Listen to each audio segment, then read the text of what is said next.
Welcome back everyone. In this video we'll learn how to move, scale and rotate objects in Blender. So, in case you're ever wondering what I'm doing with my mouse or keyboard shortcuts, you can just look down here in this corner. So, first of all, let's see how we can move objects in Blender. Select the object you want to move. In this case, there's really only one object in the 3D viewport. It's the cube. So, click on it until it's highlighted orange. Then press G on your keyboard and you'll see if you don't hold down your mouse, just drag on your trackpad and you'll see you're moving the cube.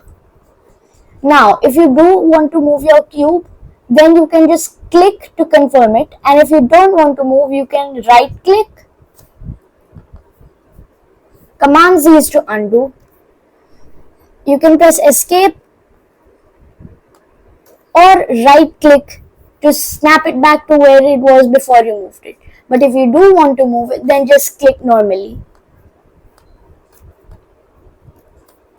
Same goes for rotate. You can rotate your cube by just pressing R on your keyboard, and then you can just rotate it as much as you want. You can see right now it's sort of pointing towards my mouse, but if I want to make it rotate on two axes, you can press R again, and now we are using this feature called trackball rotate, which you can see like points towards my mouse pointer sort of, but keeps rotating if I move my mouse further away.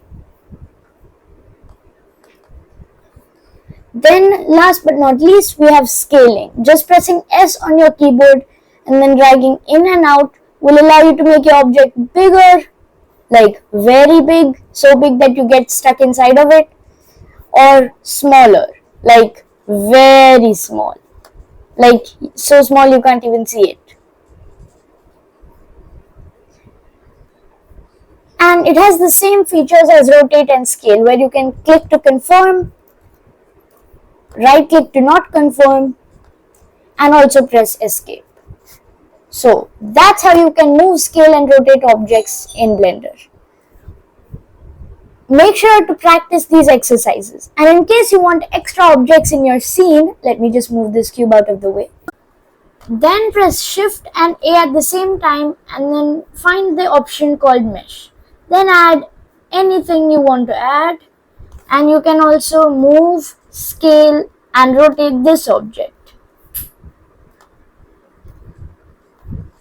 So, in the next video, we'll be seeing how we can save and open projects in Blender.